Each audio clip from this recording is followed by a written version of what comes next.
आरूज की तरफ जाते हुए रास्ते में फूलों के बीच फियंकने चाहिए जवाल का सफर पर सुकून रहेगा अगर कांटे बचा कर जाएंगे वापसी पर खारदार झाड़ियां मिलेंगी और वापसी का सफर तो हर सूरत तय करना होता है। हमारी जिंदगी में बेशुमार वाकयात रोनमा होते हैं जिनको लाख कोशिश के बावजूद हम भुला नहीं पाते। ऐसा ही एक नाकाबिल फरामोश वाकया आप कारीन के लिए बयान هلا कर هلا रही हूँ जो نغبطك उम्मीद है لريكا आपको मददों याद रहेगा। ऐसे वाकयात लिखने का मकसद ये होता है कि शायद وري कोई بيع وري नसीहत وري पकड़े ايقل और ايقل ايقل लिखने का हक अदा हो जाए।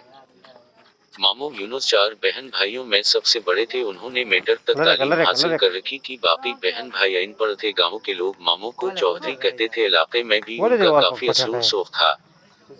नाजम से ودي उनकी وري दोस्ती थी। नाना की 40 एकड़ अराजी थी जो नाना की विफात के बाद उन्होंने पिटवारी और तहसीलदार से साजबाज करके अपने नाम करवाई। जब दूसरे बहन भाइयों को पता चला तो वो अपने हिस्से की जमीन मांगने लगे। मामू ने जमीन देने से इनकार कर दिया और कहा, वालिद साहब ने मरने से पहले ही जमीन मेरे नाम करा दी थी। चाचू गांव के चंद बड़ों को लेकर उसके पास गए। उन्होंने मामू को बहुत समझाया, ये आपके सगे बहन भाई हैं, आपके वालिद की जमीन में आप सबका बराबर का हिस्सा बनता है। अपने बहन भाइयों को उनके हिस्से की जमीन दे दो, ये भी खुश हो जाएंगे और अल्लाह भी राजी हो जाएगा। मगर कोशिश के बावजूद मामू ने माने अपनी जिद पर कायम रहे। यहाँ से मायूस होकर उन्होंने अदालत को दरवाजा खटखटाया। अपने असरवरसों की बना पर वो अदालती जंग भी जीत गए। अब वो 40 एकड़ जमीन के तन्हा मालिक थे। मामू का एक ही बेटा था जो शहर में तालीम हासिल कर रहा था। एक मुंशी रखा था जो होने वाली आमदनी का हिसाब किताब करता था। जमीनों से अच्छी खासी आमदनी हो रही थी। 40 एकड़ जमीन में 2 एकड़ जमीन गैर आबाद थी। यहाँ एक पुरानी कब्र थी। लोगों का ख्याल था उस कब्र में अल्लाह का नेक बंदा दफन है या कोई गैर मरई मुखलौक रहती है, जिस वजह से चौधरी यूनुस की फसल दूसरे लोगों से ज्यादा ओस देती है। जिंदगी सब्र और शक्र की आजमाइश है। जो उस आजमाइश में कामयाब रहते हैं जिंदगी बस उनकी है। जो सब्र और शक्र की अहमियत को नजरअंदाज करते हैं वो उस जहां में भी और आखिरत में भी नाकाम रहते हैं। लालच अक्ल को अपना गुलाम बना देती है। मामू को भी ज्यादा से ज्यादा की लालच रहती थी। उसने कई बार सोचा उस गैर आबाद जमीन को भी आबाद किया जाए ताकि इसे काश्त के काबिल बनाया जा सके, उस तरह आमदनी में भी इजाफा होगा। एक दिन उसने अपने मुंशी लियाकत को अपने इरादे से आगाह किया। मुंशी ने कहा, ठीक है चौधरी साहब, हम सुबह काम शुरू कर देंगे। 8-10 दिन में ये जमीन हमवार हो जाएगी। दूसरे दिन जब कब्र वाली जमीन को हमवार करने का काम शुरू होने लगा तो गांव के बुजुर्ग मामू के पास आए। उन्होंने कहा, उस जमीन को हमवार न करे। यहाँ कोई अल्लाह का नेक बंदा दफन है या कोई गैर मरई मुखलौक रहती है, उनको तंग न करो। अल्लाह ने आपको बहुत कुछ दिया है, आपने अगर उनको बेघर किया तो ये आपके लिए नुकसानदेह होगा। उन्होंने बड़ों का कहना मानकर काम रोक दिया। रात को एक नादीदा कव्वत मामू के पास आई जिसे देखकर वो डर गए। आप कौन हैं और क्या चाहते हैं? मैं कोई भी हूँ, आपको उससे क्या गर्ज? आपको ये बताने आया हूँ कि आपकी गैर आबाद और बंजर जमीन हमारा मस्कन है। आपने जवाब से हमवार करने का मंसूबा बनाया है, इसे अपने जहन से निकाल दे। अगर आपने ऐसा न किया तो आपका बहुत नुकसान होगा, आपकी जमीनों की आमदनी भी खत्म हो सकती है। ये कहकर वो कमरे से निकला और फजा में तहलील होकर मामू की निगाहों से ओझल हो गया। सुबह मामू ने मुंशी को अपने पास बुलवाया, रात वाला वाकया सुनाया और कब्र वाली जमीन को हमवार करने से मना कर दिया।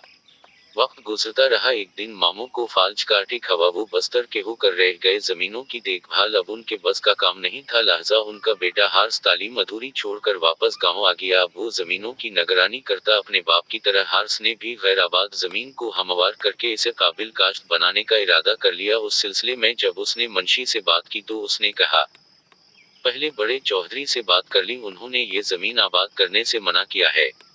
हार्स ने अपने वालिद साहब से बात की। मामू ने बताया, यहाँ गैर मरई मुखलौक रहती है और अपने साथ पेश आने वाला वाकया भी बयान किया। ये जिन भूत वाली बातें सब झूठी होती हैं, उनका हकीकत से कोई ताल्लुक नहीं होता। हमने अपनी जमीन आबाद करनी है, किसी की जमीन पर कब्जा तो नहीं कर रहे जो हमारा नुकसान होगा। अगर यहाँ नादीदा कुव्वतें या जिन भूत वगैरह रहते हैं तो वो कहीं दूसरी जगह जाकर आबाद हो जाएंगे। हार्स की बातें सुनकर मामू परेशान हो गए।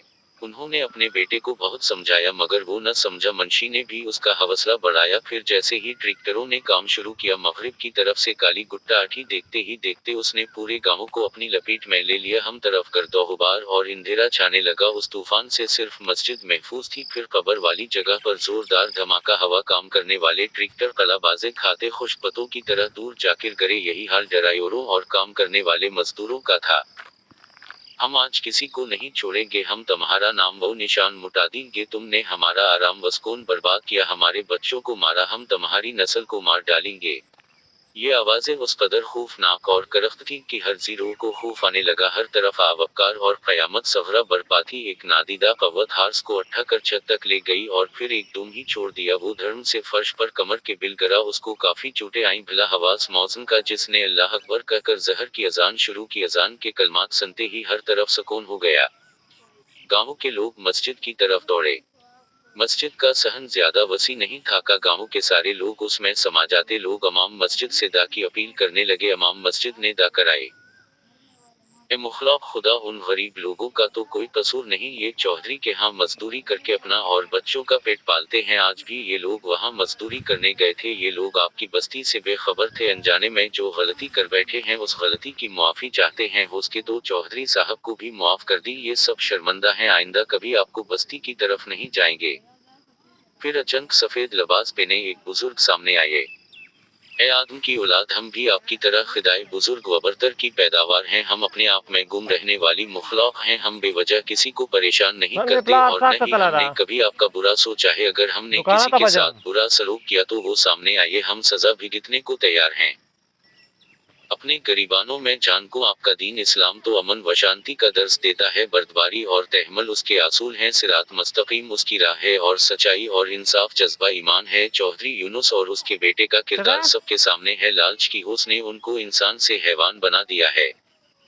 छोटी Coba. शान व शौकत बढ़ाने के लिए उन्होंने अपनों Wah, का saya हक dah. मारा है। बहन भाइयों की जिंदगी आजाब बना दी। जाओ, हमने तमही मुआफ किया, फिर कभी भूल कर भी हमारी बस्ती की तरफ मत आना। दोबारा गलती की तो हम मुआफ नहीं करेंगे। याद रखो, उस Wah, वक्त saya हम bisa खूब teruin. खुदा से आप लोगों को मुआफ कर रहे हैं मगर चौधरी Baterai यूनुस apa? और उसके बेटे को कभी मुआफ नहीं Kasa. करेंगे। उनको हम तड़पा तड़पा कर मार देंगे। Wah, हम siapa उनको suara tu? जरूर सबक सिखाएंगे। उन्होंने अपनों के अरमानों का खून किया, हमारी 22,000 बस्ती को रुपए दी. कराया। ये मुआफी के हकदार नहीं, उनको मुआफी इसी सूरत मिल सकती है Nggak tahu अगर tuh ये itu अपने dia बहन sasaran भाइयों को subscribe. उनके हिस्से की जमीन वापस कर दी और दोबारा कभी हमारी बस्ती का रुख न करें। सब लोग गर्दनी झुकाए उन बुजुर्ग की बातें सुन रहे थे और उनकी दाश्त से हर कोई कांप रहा था। अब मैं जा रहा हूँ, अगर चौधरी साहब ने हमारी बात न मानी तो हम उसको अबरत का निशान बना देंगे। वो बुजुर्ग चंद कदम पीछे की तरफ और फिर गायब हो गए। इमाम मस्जिद ने लोगों को मुखातब किया, हमसे गलती हो गई है, उस गलती के अजाले के लिए हमें दोबारा इसी मुखलाक की मन्नत समाजत और कब्र वाली जगह पर खैरात करना होगी। हमें हर हाल में उस मुखलाक को राजी करना होगा। अगर हमने ऐसा न किया तो पूरा गांव राख का ढेर बन जाएगा। इसी वक्त गांव के हर बंदे ने अपनी हैसियत के मुताबिक इमाम मस्जिद को पैसे जमा कराए और शाम को कब्र वाली जगह पर खैरात की गई। मामू यूनुस ने अपने बहन भाइयों को वहां बलवा कर उनके हिस्से की जमीन दे दी। गांव की रौनक फिर से बहाल होने लगी, लेकिन मामू की हालत पहले से ज्यादा खराब हो चुकी थी। ऐसा महसूस हो रहा था कि मामू का आखिरी वक्त करीब आ चुका है। गांव के बड़े इयादत के लिए आते तो वो मशवरा देते, चौधरी साहब अपने बहन भाइयों को राजी कर लो, उनसे मुआफी मांग लो। बड़ों की बात मानकर मामू ने बहन भाइयों को अपने पास बुलवाया, अपने किए की मुआफी मांगी। सब बहन भाइयों ने इसे मुआफ कर दिया। एक बार फिर जन्नत की बस्ती में खैरात बांटी गई। लोग खैरात के चवल खा रहे थे कि एकदम एक लम्हे के लिए सब कुछ रोशन हो गया। इमाम मस्जिद ने कहा, जनों ने दिल से चौधरी साहब को मुआफ कर दिया है। दूसरे दिन हार्स ने अपने वालिद को शहर के एक अस्पताल में दाखिल करवा दिया। अब वो आहिस्ता आहिस्ता तंदुरुस्त होने लगे। 1 माह अस्पताल में रहने के बाद वो घर आ गए। मामू अब मुकम्मल तौर पर सेहत याब हो चुके थे।